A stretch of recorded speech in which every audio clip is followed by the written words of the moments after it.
Roadman, welcome back to the podcast, Mr. Stephen Seiler. He is one of the most esteemed minds in endurance sport. This is the second interview with Stephen Seiler. You might want to go back and check out the first one where we talk about his 80-20 model of distribution for training intensity.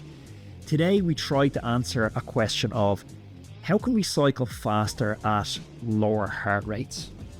A simple question, but a very complex answer. Roadman, welcome, Mr. Stephen Seiler.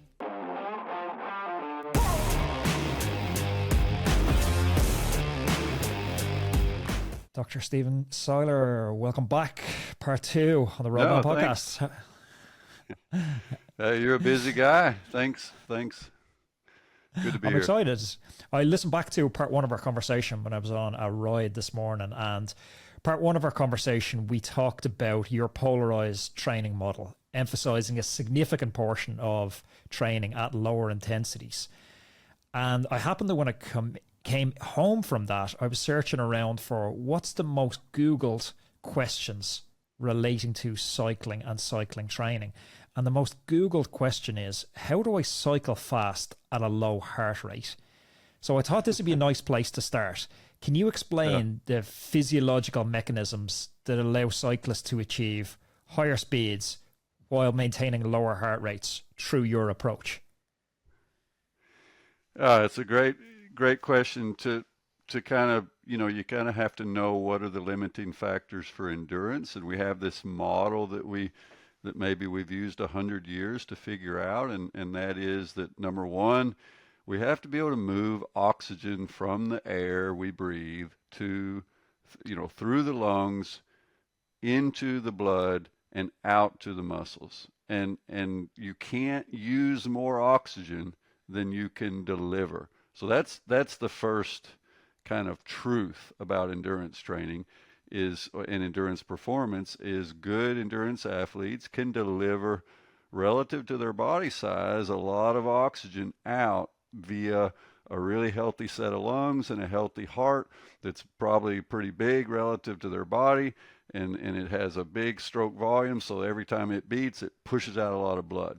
And then that blood needs to have quite a lot of oxygen in it. That's an advantage. That's why we go to altitude sometimes. That's why if you're anemic, that's a problem, because every liter of that blood carries a certain amount of oxygen. And more is better. So then we get to the muscle, and that's where you use oxygen, right?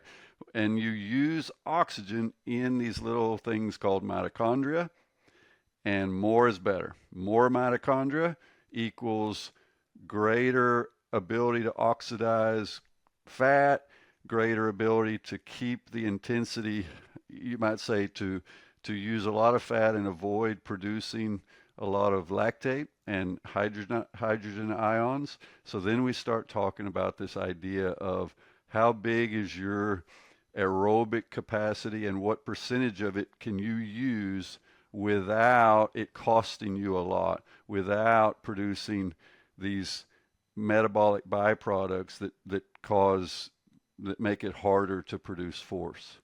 Now, that's kind of the simple, summary. So a lot of the training that happens is about building mitochondria. It's about building capillaries and making that musculature as effective as possible at using fat and then using carbohydrate without generating a lot of these byproducts that actually inhibit muscle contraction, that cause fatigue. Hydrogen breaking down ATP into phosphate. So it's a bunch of chemistry that we're trying to control with lots of mitochondria. So yeah, that definitely makes sense to me, Steve. Makes sense? I put the entrepreneurial hat on, and in my entrepreneurial life, I'm constantly looking for where's the roadblocks to improving efficiency. So with my lay interpretation of this, I'm looking at oxygen consumption. Is there a way I can manipulate and take more oxygen in? Or is there a way I can improve the number or the quality of the mitochondria? Yeah, and I would love to be able to tell you that there is a quick fix or a cheat or a hack. Of course, everybody's trying to sell us on these, but what we find is that there aren't too many of those. I haven't discovered them. In the short term, if you take someone that's on the sofa and you can do some high intensity work and get a pretty fast response, but that's from a baseline of not doing very much. But if you're already doing a pretty good job of the basics, then it doesn't, we don't see that just doing more high intensity work improves any of this. It ends up costing more than it's worth. So the high intensity interval training part of all this is vital, but more is not better. It's not a hack that works, if that makes sense. Yeah, no, that definitely makes sense. So I guess that's going to lead us on to a conversation of training intensities. But just before we step into that area, as a prelude to that, can we ground some terms when we talk about zones? When we're talking about zone 1, zone 2, zone 3, what exactly are we referring to? Zone 1, 2, and 3 is probably the most basic and fundamental way of thinking about it. I call zone 1 the green zone. Zone 1 is typified by, if we were measuring your blood lactate, it'd be low. It'd be like 1, 1.2. If you can have a conversation or you can talk with your person beside you while you're cycling without it feeling difficult. When you're finished with the ride, you have an appetite, you can go straight to the dinner table. And when you are riding, your heart rate, once you get warmed up, your heart rate stays essentially flat. Not forever, but it'll stay flat for the typical kinds of workouts that you would do. So those are the 4 indicators. Now, if we measure lactate carefully, or we can use ventilation, we can find that there will come, if you start sliding that intensity up, there will come this kind of a break point where lactate starts to climb, where you get some changes in ventilation, and we identify this first lactate turn point or first ventilatory turn point. And now we're moving into that second zone. And that zone is often called the threshold area, and I call it the yellow zone. And so now things are still often, my daughter describes it as comfortably uncomfortable. You're still, you're starting to focus a bit more. That's another sign that you've moved into this second zone, is now your brain starts not paying quite as much attention to the birds and the bees and more attention to how am I feeling? You start scanning your body. How am I breathing? How's my legs? How are my quads? Because it's purposeful. You can feel the effort, and now lactate goes up, but it will flatten back out again if you come up to some level and stay there. A decently trained cyclist might be able to hold 300 watts and hold it for a while. And a while can mean 30 minutes, 45 minutes, an hour.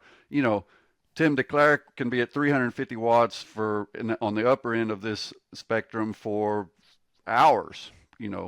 That's straight from the horse's mouth. So, and that's pretty typical of the world-class athletes, the world-class cyclists, is they can be in that zone for a long time and just grind. Yeah, we heard Tadej Pogacar talking on Peter Attia last week, and he was saying his zone 2 rides are around 320 to 340 watts, and he's doing 5-hour rides at around that intensity.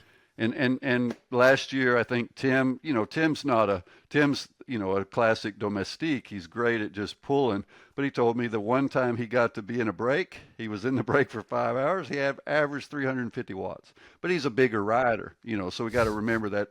But that gives us a little bit of the idea of, most of us, we're not there, but the physiology is the same. The basics are the same. That there's 2 break points. The one is that first kind of lactate increase that can flatten back out. It's tougher, but you can be there a long while if you're fit. And then there's a second break point that once you pass that one, now we're starting to talk about minutes that you can keep going. No longer hours, no longer tens of minutes even, but some few minutes. And it's tough. And that's when the heart rates are high. The lactates is just increasing all the way up to the point where you say no more.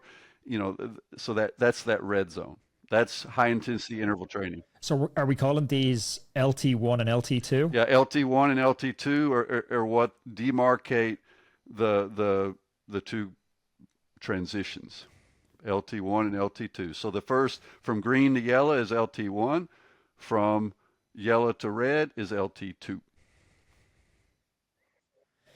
So my goal as an amateur athlete, it's to move the curve to the right, I Yeah. guess. And while you're moving it to the right, we often see that it also moves down a bit. So everything drops down. The if we take recreationally trained athletes, and we bring them in and we get them to start training, do a lot of more green zone, be a bit more disciplined with their training. What we see is that the whole profile, particularly their blood lactate at low intensities, it actually goes down across the board, and it also shifts to the right. So it's both down and to the right. So you can see, the really good endurance athletes, they may be cruising along at zero point 0.7 millimolar lactate, whereas the average person is at 1.8. So they are really able to work with very low, low turnover of lactate, and so that may be saving them glycogen, basically. So anyway, so there's a I, lot of things that can happen pretty fast for recreational athletes. Once you're already training a lot, the changes are smaller when you adjust things. We are so excited to announce that we are partnering with Whoop. Whoop are changing the game when it comes to wearable technology and health monitoring.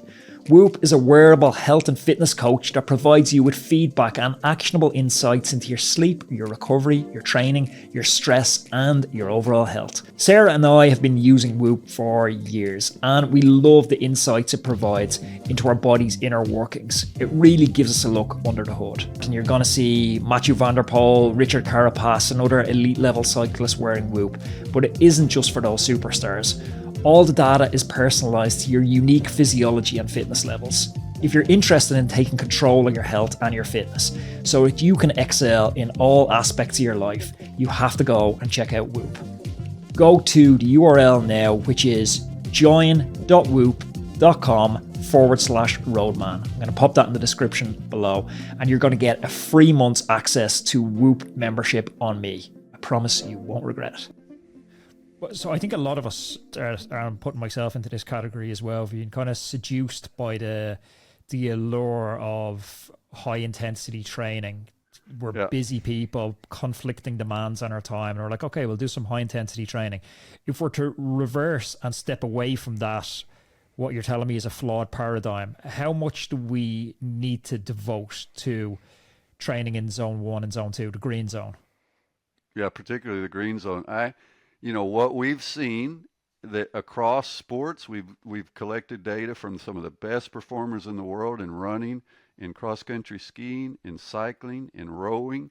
And so there's a bit of a universality to this, that they're roughly doing about 8 out of 10 training sessions, or in the case of athletes training twice a day, training days, 7 to 8 days are essentially low stress days. They're doing lots of work, but they're keeping the lactate low. They're in that green zone. And then 2 to 3 days a week, or sessions out of 10 are the more high stress. And when I say high stress, I mean yellow zone and above, because we see that when you're doing those tough threshold workouts, they are stressful. And those high intensity interval sessions. So both a tough yellow zone session and a tough red zone session both generate a lot of stress responses. They're more costly, and they do take longer to recover from. Now, I'm not saying we shouldn't do them. I'm just saying that we need to. That's one of the big distinguishing factors, is that the green zone training has a lower stress cost. The recovery is faster. And when I say faster, what I basically mean is within 24 hours. And that's pretty important when you're an everyday athlete. When you're training every day, you kind of need to be on that 24-hour clock. You need to be able to pay your bills on time, or else you go in a deficit. So when we do too much of the high intensity training, that's what a lot of people end up experiencing, is they're kind of chronically tired because they're not recovering. Yeah. That's a huge problem I see at the moment. But what's our minimum effective dose for spending time in green zone? Where do we start to see the curve moving down and to the right? It depends on where you're starting. I mean, if you've been on the sofa, then everything helps. You know what I'm saying? If you haven't been Okay. doing anything, but if you've been training 3 days a week, then adding a day is going to make a difference. Adding a couple of days of green zone training is going to give you an increase. It's going to improve your lactate threshold. It's, especially that green to yellow transition. To move LT1 to the right is probably one of the most valuable adaptations, because it allows you to cruise. It allows you to have a cruising speed that's less costly. And cycling is about, a lot of your time on the bike, even in a race, is at that cruising speed or lower. So you want that to be as cheap as possible. When you're on the wheel of someone, you're in the peloton, you want that work at 225 watts to be cheap, to be inexpensive for you metabolically, so that you're saving your energy for when it's going to matter and you're going to have to go up to 350 watts. So the cheaper we can And achieve. where's the Yeah. point on this? Where's the point on this where it's diminishing marginal returns, where it's no longer worth our while spending the extra available training hours we have in the green zone? It's going to be variable. I know this sucks when I say it depends, but it really does depend. It depends on the athlete's fiber composition, their experience, what their current training load is, and so forth. So it would be wrong of me to give you some specific number of hours in that zone, because it will depend. But I think what ends up happening is good athletes, they do enough training, they're pretty good at monitoring their training, and they start to get that balance right, and they know, okay, more is not better. It is a law of diminishing return. That's for sure. So where is it in the top level of the peloton? They're 20 plus hours a week of training, and of those 20, it may, when I've looked at some of the data from some of the absolute best in the world right now, and they can be often, based on time and zone, over 90% green zone, based on Whoa. based on using heart rate, time, and zone. Based on sessions, it's more, again, like 80%. So it depends on how you count. If you use your watch and you set in your heart rate cutoffs, then if I look at the data from the best athletes, from top skiers, top cyclists, top rowers, I get 90% of their training is in that green zone. Now that sounds like, man, they must be lazy. So But that's 90% of 25 hours a week. So there's still yeah, and 10% of 25 is still 2.5 hours of high intensity work. of hard work. Yeah. And you don't differentiate, you say green zone, you don't differentiate between zone 1 and zone 2, say the way Hunter Allen and Andrew Cogan would, where they would say work under 55% of threshold is zone 1 and a recovery zone. There's a benefit to either zone 1 or zone 2, and that's why you've coupled them both in together as green zone training? Yeah, I mean, to be honest, it can be pedagogically useful. I mean, from a standpoint of saying, being precise, we cut that zone 1 in 2 parts and call that 1 and 2, and then that threshold, that yellow area, becomes zone 3, and we do the same thing with the red zone, and we cut it into zone 4 and 5. But those slices we make, or those further demarcations, are essentially they're arbitrary, meaning it kind of makes Okay. sense, but there's no clear physiological distinction that we're able to say, aha, they just went from zone 1 to 2 in a 5-zone model. At least I don't know it. yet. I think there may be some that think they've got a bit of a handle on that in terms of a mixture of fat utilization and carbohydrate utilization. I think Inigo Salmian would argue that he's got a bit of a handle on that, and and he may. But it's a gliding. All of these zones are a bit fuzzy, but particularly when you start talking in that 5 zone model, 1 to 2 or 4 to 5, then that's even more fuzzy. I'm just being honest and So, fair. so can you ride too Yeah, easy? I think so. For sure. I think you can, when you're riding so slow and you're about to fall over, I think there is, there's a lower level, but it will depend on the athlete.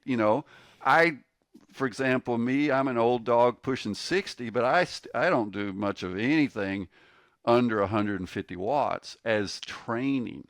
You know, but in that area of 150 to 100, 175 or 180, that's what maybe I would call zone one for me. And then when I'm up around 200, I'm in zone two. And when I've been reasonably fit, then 220 was that LT1 power for me.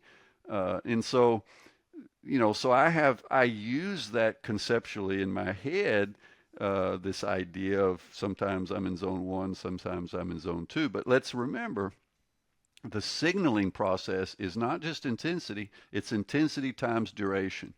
So to qualify your question, you say, well, how much? I'd say, well, are we talking zone one? I might do 3 hours in zone one or 90 minutes or 2 hours in zone two. Does that make sense? So it's a sliding scale. Yeah.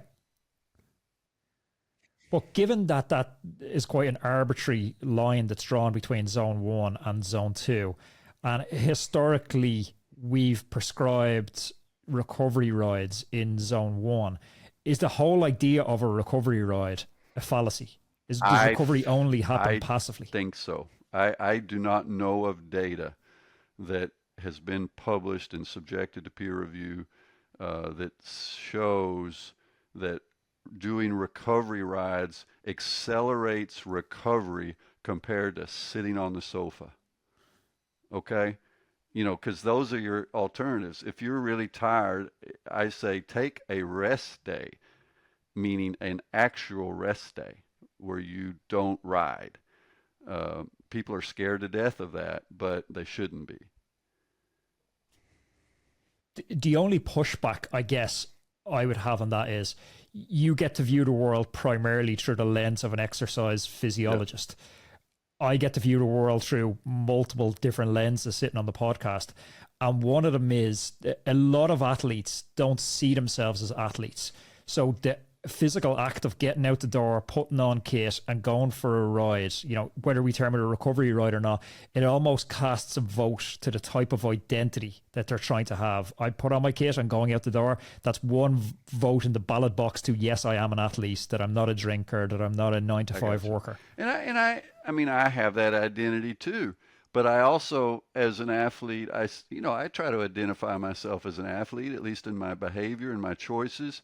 And I think lots of people like us that have full-time jobs, I get it. That is part of our identity. But part of our identity is also being able to perform. And to perform well, you sometimes need rest.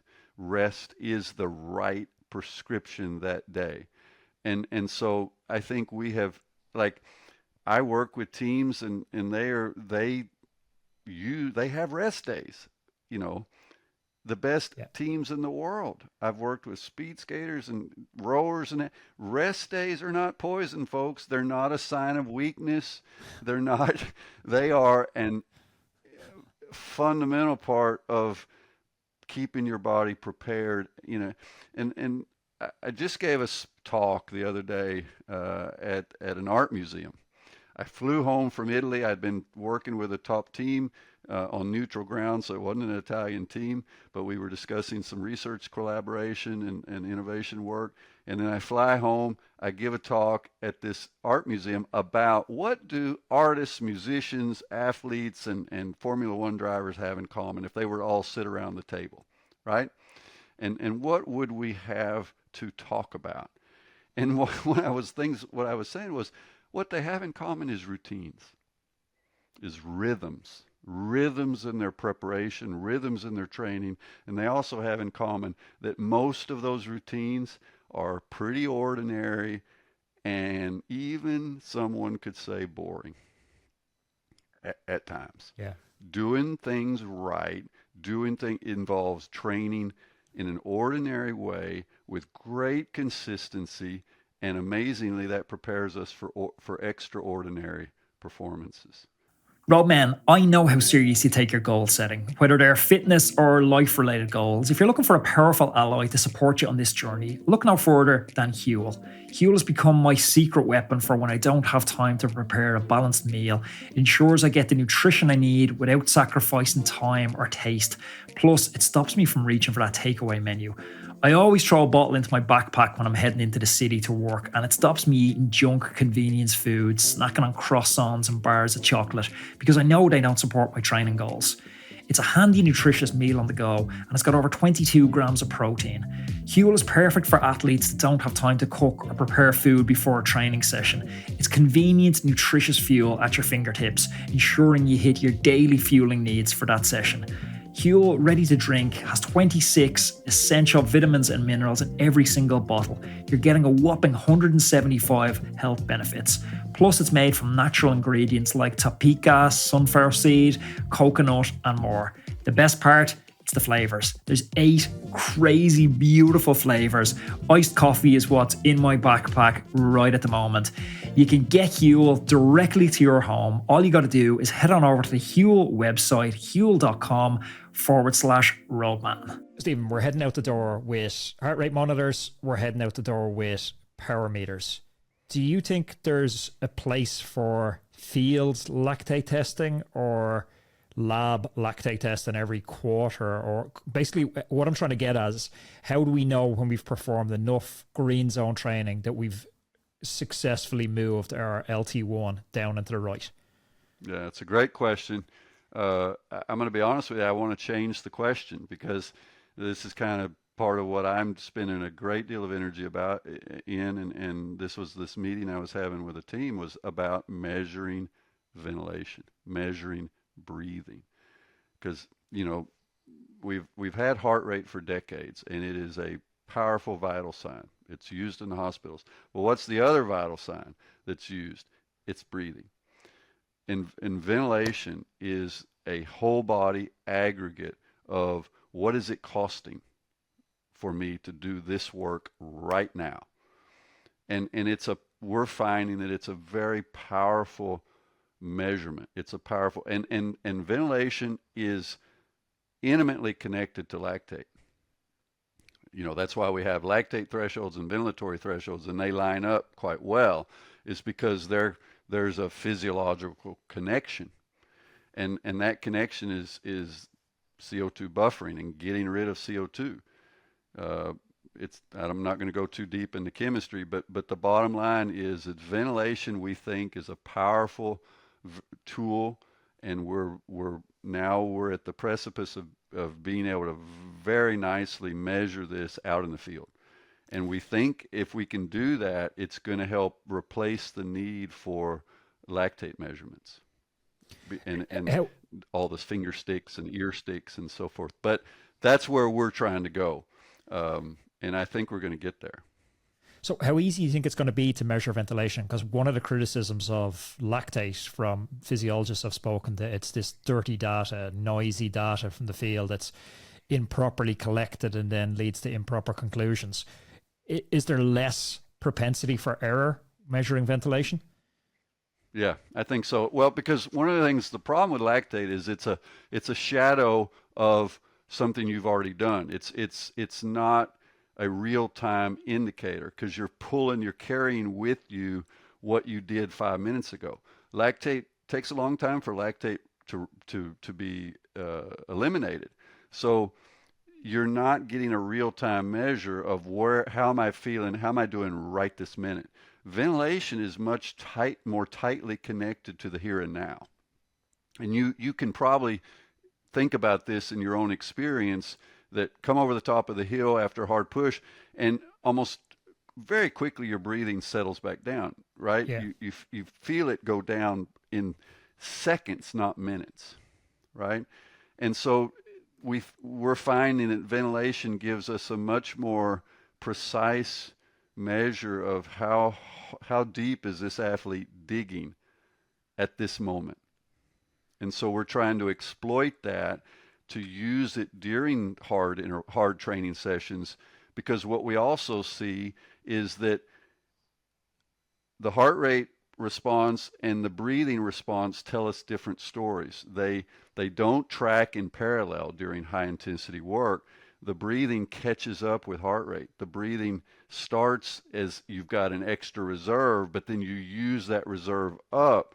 And when athletes are breathing at really high frequencies, and we talk about breathing out their ears or whatever, they are they are in trouble. They are vulnerable. They are about to get knocked off they're about to lose the wheel. But that can be happening at 90% of heart rate. So you say, well, you've got more to go. Yeah. You've got some heartbeats to go, but that's not the case. It's the breathing that is telling us the truth. Does that make sense? It definitely does, but I'm wondering, does lactate have to be a lagging indicator? Or can we get to a point with technology like we have with continuous glucose monitors where we can read lactate in real time? It's not I would say lactate's a lagging indicator because of the physiology, not because of the technology. Okay. Because, the lactate that is produced by the muscle Because it's a byproduct. it's escaping out into the interstitial fluid, then into the blood. We're capturing it, but we're seeing a shadow of something that happened earlier. And it takes a while for that lactate to be eliminated. So again, it's not the technology, it's the physiology. However, with continuous glucose measurement, if we apply that to lactate, there's going to be even a greater lag in that technology because because of the way we have to measure it via the interstitial fluid. So, I think CLM is going to happen also. I know of companies that are working on this, but how we interpret it and what we use it for, I think it will have utility, it will have usefulness, but it won't be it's not going to be fast, and it's not going to be faster because of technology, because lactate is a slow moving story anyway. So when you think about adding intensity into your green zone, so if we're saying 80 to 90% of it is green zone training, how do we think about incorporating intensity? I know some models out there will suggest a reverse periodization where we'll start off with a 4-week block of 2 sprint sessions per week for the first block, and then we'll move on to 2 VO2 sessions a week, and then down to threshold and so forth. Do you have a theory of how intensity should be incorporated? Yeah, we did a big study on that exact question where we recruited over 60 athletes. We had 3 different locations in Norway that all used exactly the same equipment. So we used exactly the testing protocols and training. And we compared a normal periodization of the interval training where we went from 4 times 16 minutes, kind of threshold, 4 times 8, and then 4 times 4, and increasing the intensity, moving more and more from zone 3, then zone 4, then zone 5 for the intervals in a 5-zone model. And then we did another group where we went the opposite direction, reverse periodization, just like you described. Start with 4 times 4 minute high intensity VO2 max intervals, then go to 4 times 8, kind of zone 4, and then really expand the duration and go to 4 times 16. And then we did a mixed group that did one of each of these sessions each week. So we couldn't find a statistical difference, but to the extent that there tended to be a difference, the traditional model worked well. So basically, again, I think when we dig into interval training, it's more about getting the work done, doing the work, than it is about very sophisticated ideas of how we manipulate things. So that's one thing. But now, when you design an interval session, what are your levers? One is the intensity of the work periods, and that's the one we talk the most about, right? But another lever is the accumulated work duration. how much work are you going to accumulate in that session? Is it 4 times 4? That's 16 minutes. Is it 4 times 8? Do you trade off a little bit of intensity to get a lot more work duration? It seems like that is often a good trade-off. And then finally, what is your other lever? You've got recovery periods. You know, how much recovery are you allowing yourself? And we've got pretty good data on that going from, say, 1 minute to 2 minutes makes a fair difference. But Yeah. going from 2 to 4 doesn't. Right? So it's a law. And why is that? We think it's because in that first 1 to 2 minutes, you get a big recovery of ATP, creatine, phosphate. So that is a fast recovery. But again, we go back to lactate elimination. That's slower. So 2 to 4 doesn't make a difference because you need many minutes to get rid of all that lactate. So that's what we're seeing. It's kind of a two-phase process. So when you do 30-30s or 30-15s or 40-20s, you're in that area where every second counts. But when you go over to traditional intervals where you're doing 2-minute recoveries or 3-minute recoveries or 4-minute recoveries, it doesn't make much difference whether it's 2, 3, or 4 minutes. Something else I've noticed recently popping up is, and this was old school sessions I used to do. Alan Davis, who won me Milan San Remo, used to coach me for a while, and he's an old school Aussie. And he used to give me this session, like only Aussies could describe it like this, called strengthies, where you would literally be turning a cadence of 45. So you might have 4 by 8 minutes at a cadence of 45 to 50 RPM. So your effort might only be a zone 3 effort, but it felt like the cost of that effort, because you were adding in the higher torque stuff, was different. Right. Is there a different cost to the higher torque efforts? Because I'm seeing them coming back, and a lot more World Tour riders at the moment that I've had on the show seem to be focusing on torque as almost another metric on top of heart rate and power. Right. And I see that too. And I think the jury's still out. It's certainly a tradition that has been around for decades of these slow, going out and doing really low cadence work, focusing on, they didn't talk about torque 25, 30 years ago, but they did low cadence sessions. And now we know that, well, we're increasing torque, which means we're probably increasing more fast twitch motor units, and for sure more muscle in total, but we're stretching the duty cycle a little bit because the cadence is low. And so it can be a way to activate more muscle without it costing too much. That's kind of the premise, I believe. How much difference it makes, whether it makes a difference for everyone in the same way, I don't think the data is there to show, unless some teams have amazing data that they're not revealing. But I haven't seen the data in the research literature. Yeah, and I guess that's but I'm not always going to say it's wrong. I'm just saying it's one of those methodologies that seems, some swear to and some say, nah, meh, Because it's been around for, like Gino Bartolé was doing these type efforts. Yeah. So it's been around forever. Right. And yes, in theory, if you got the kind of an ergometer that can handle the torque and everything, you can go way low, and really grind, and then it becomes a highly specific kind of strength training. Roadman, are you ready for the world's greatest cycling show? Rouleur Live is back, and it is bigger than ever. It's taking place in the iconic Truman Brewery in London from November 14th to November 16th. Rouleur Live brings cycling culture to life like never before, with over 80 of top cycling brands in the world and a star-studded lineup. It's the ultimate event for cycling fans, cyclists, and anyone who just lives and breathes life on two wheels. The guest lineup, it's insane. Cycling royalty like Tom Pidcock, Kasia Numadoma, Luke Rowe, Lachlan Morton, and even the legend, Mr. Greg LeMond. They'll be live on stage, sharing stories, insights, and giving you a little bit of inspiration.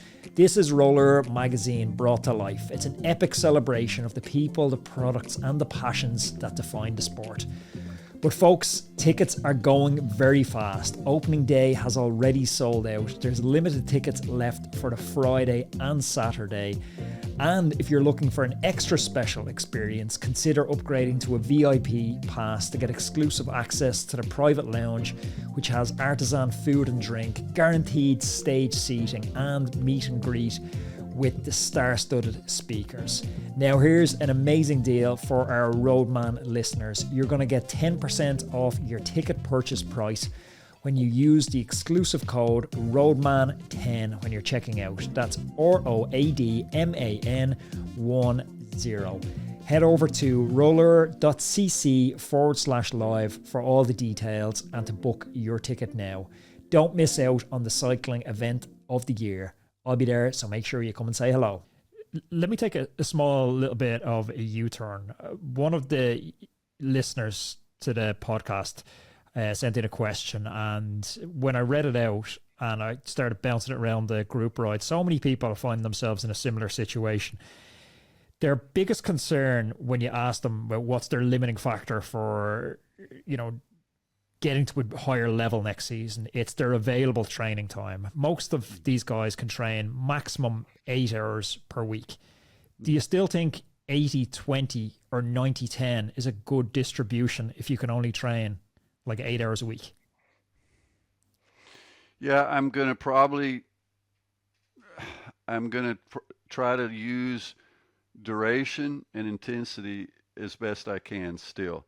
So what I'm going to do is I'm going to say, look, I want you to front load. I want you to get at least one really long session, or at least relatively, given your 8-hour package, that's your total volume. Then I'm going to say, I'd like you to still be able to do a 3-hour ride. So 3 of your 8, I want you to invest in a long ride so that we use duration for what it's worth, because duration is a powerful signal. Duration, we often focus on intensity, but the difference between a 1-hour ride and a 2-hour ride and a 3-hour ride, a lot happens in that 3rd hour. Does that make sense? Yeah. So I'm going to tell this person, okay, all right, with 8 hours, how many times a week are you training? We're going to figure that out. Let's say it's 4. Then I'm going to say, I want you to do one of those is going to be a 3-hour session, and then another is a 2, and then you're going to have a couple of 1-hour sessions that are high intensity, and now we're at 7 hours. So we're going to think about how do we use that 8-hour budget, and it may end up being that we have fewer training days, but we stretch one of them. Make sense? Yeah, no, that makes a lot of I sense. think athletes are scared to do that, and what they end up doing is training every day for an hour or an hour and a half, pretty hard, and that's the way they think is the best way to use that 8-hour budget, and I don't think that's correct. I think you nailed that terminology there when you said pretty hard. They're the conversations I have all the time, and if you step back from it, it actually kind of intuitively makes sense if you don't know anything about training, because you're balancing a busy job with a busy family. You're like, okay, I have 6 to 8 hours a week to train, so it makes sense to ride as hard as you can for those 6 to 8 hours. But when you're riding that long, you can't really ride that hard, so you end up, everything falls into that, as you call it, the gray zone. Yeah, and it's the most common training error. It is the default training error, is a regression towards the mean. Easy becomes kind of hard. The hard sessions you're not really recovered for, so they become kind of middle, and you fall. It all goes into the middle zone. And duration, you don't have time, so you say, I'll go hard for 75 minutes, or I'll go pretty hard for 90 minutes, and you never get that long work you need. And so that's what I'm trying to say is, if you trust the research, trust the best athletes, and believe that it does scale down conceptually, is I would rather see that athlete go from 5 days a week training to 4, and then distribute that training in a more professional way, meaning let's have a long session in that 8 hour budget, and let's have probably a regular session and then two, maybe a threshold and an interval session. So I would use the levers more effectively. The levers meaning intensity, accumulated work duration, the long green zone session, and they're going to be able to handle that because they've got some rest days in between. Does that make sense? So, the old saying goes, if you're in a hole, the best thing to do is to stop digging. But Yeah. if somebody's in there and they have that chronically high cortisol from balancing family, Yeah. just non-stop gray zone training, tactically, how do you think about reversing out of that situation? Yeah, what would I do first? I always, you start with saying, let's create breathing room. And usually that means going from 5 or 6 days a week of just kind of middle of the road training and actually cutting down on the number of days. And what happens suddenly is now this woman that is also a coach of the girls soccer team, and she's got a busy job. She gets some room in her schedule. Not only does she get recovery time physiologically, but she gets more time to do the stuff that's stressing her or him. You with me? Yeah. So Yeah. it's a double win. Is that rest day that you allow yourself to have, and you say, you know what, when I have a rest day, I'm going to get the bills paid on the internet. I'm going to be able to go spend time with my daughter at soccer practice and not be stressed out. This is good for everybody. Okay? And it's not going to make me less fit because now I'm going to be rested, and tomorrow I've worked it out with the family, and it's a Saturday session, I'm going to do a 3 hour ride, right? Yeah. And now there's actually less spin because we have to remember that training sessions have a prep and a finish, and cleaning up the bike and that. Well, that's extra spin, and I'm reducing some of that as well, because one 3 hour ride is less time costly than two 90-minute rides. Yeah, You with no, me? I think that's brilliant advice. Have you read the book 4,000 Weeks by Oliver Burkeman? No? It's interesting. It's kind of like borderline existentialist, stoic type philosophy, but it's really interesting where he talks about this constant busyness that we have, and technology and automation has given us this promise that we'll arrive at this utopian future where we'll somehow have all our free time back. But that's been, a complete fallacy. It's never happened. Like we're exponentially more aggravated now waiting 60 seconds for the microwave than we were to wait 60 minutes for the oven. Or it's so much more irritating now to wait for an Amazon package to arrive a day than it used to be to wait for something for 3 or 4 weeks to arrive.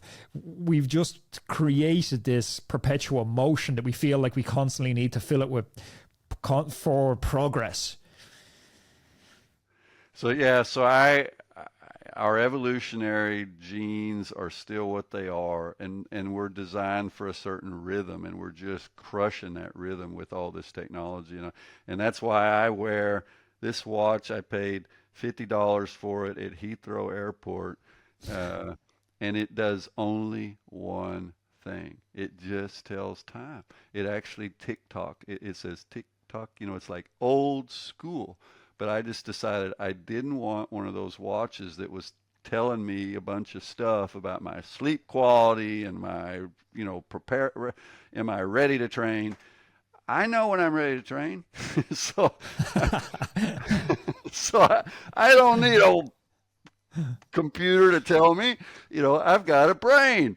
But anyway, so I'm even though I do a lot of work with technology, I think technology is great. We have to be in charge, not the technology. I think that is critical for athletes. It's critical for just humans, is that we have to remember that this is the most advanced technology on the planet. Trust it, and don't go down that rabbit hole of all these technologies. So I'm preaching, but I think it fits into this. What we're talking about is give yourself a break. Don't be afraid to take a rest day, and think about reproportioning, and it's better to do 4 workouts that each one uses the levers of adaptation effectively than to do 5 or 6 that are kind of middle of the road. You with me? Yeah. Just to finish up, Mark Twain had a brilliant saying, and it was like, it's not what you don't know that hurts you. It's what you know for sure that just isn't so. Yeah. When you apply that to cycling, what is that the people know for sure that just isn't so? That more is harder is better. I think I'd agree. That's the thing that just isn't so, is that every day they should grind and feel pretty damn tired when they're finished, and that means they're doing the right thing. That, I get it. I've done it. Any mistake that can be made in training, I can assure you I've done it, but it just isn't so. I think we could extend that one past cycling into life. Yeah. So, but you got to get old and gray. If I could just go back and be 25 again with this knowledge of how to train, things would have been better. But all my stupidity in my youth, But you wouldn't listen. You'd be like, "Shut up, old man." Yeah. But that's it. I mean, if that's the advice, is the thing that we tend to do is we've got these levers for training, and we just push on that intensity lever like the rat that is addicted to the sugar water, and we use it up, but it doesn't make us better. Dr. Stephen Seiler, absolute pleasure. If you enjoyed this conversation, please click up here. There's another video I know that you're absolutely going to love. Click over here and subscribe to the channel so you don't miss any of our amazing upcoming guests.